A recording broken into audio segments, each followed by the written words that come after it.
तर ते म्हणजे मेटकूट भात. अप्रतिम असं मेटकुटाचं आपण बनवायला शिकणार आहोत. तर चला सुरू करूया.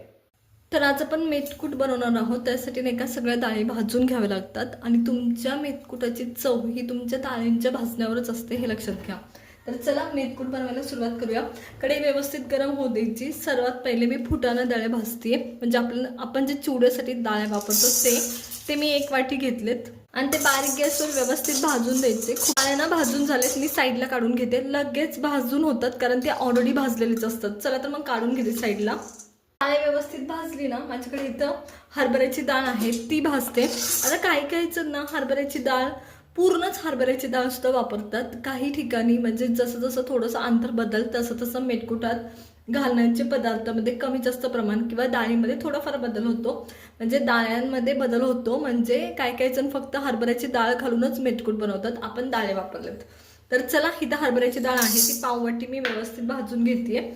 खरपूस भाजायची, सुवास आला पाहिजे त्या डाळीचा. अशी सगळ्या भाजताना ह्या बारीक गॅसवर भाजून घ्यायच्या.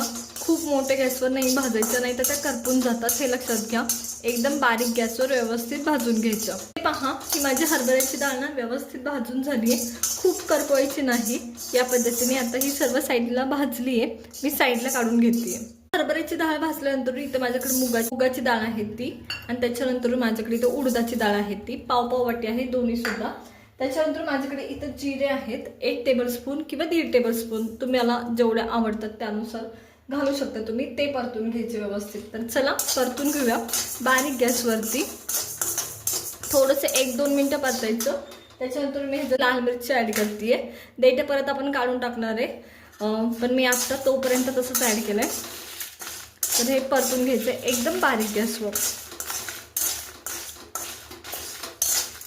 तर आता मूग डाळ आणि उडीद डाळ सुद्धा व्यवस्थित परतत आली आहे. मी आणखी मिनिटभर परतून घेणार आहे. मिरच्या आणि मूग डाळ आणि उडीद डाळ जेव्हा परतली आहे तेव्हा पहिल्यांदा मी मिरच्या ना साईडला काढून ठेवणार आहे आणि त्याच्यानंतर डाळ काढणार आहे. थोडंसं डाळ लक्षात येईल म्हणजे व्यवस्थित परतली का, त्याच्यामुळे. तर डाळसुद्धा व्यवस्थित परतली आहे. डाळीचा सुद्धा सोनेरी कलर झाला आहे.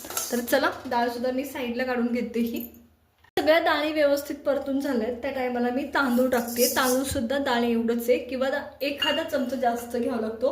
म्हणजे उदाहरणार्थ तुमची 1 वाटीत जर डाळ असेल तर सगळ्या डाळी ह्या 2-2 चमचे घ्यायच्या आणि तांदूळ असतं ते 3 चमचे घ्यायचं असतं. तर तांदूळसुद्धा परतून घेते मी व्यवस्थित बारीक गॅसवर. आता सेम टायमाला तांदळात तुम्ही ना 1 चमचा धने ॲड करायचे. अख्खे धने मी पावडर ॲड करणार आहे. त्याच्यानंतर अर्धा चमचा तुम्हाला काळी मिरी ॲड करायची आहे. मी पावडर ॲड करणार आहे. दोन्हीसुद्धा भाजून ॲड करायचे आहेत, तसेच नाही करायचे. मी सुद्धा ज्या पावडर ॲड करणार आहेत त्या भाजून करणार आहे.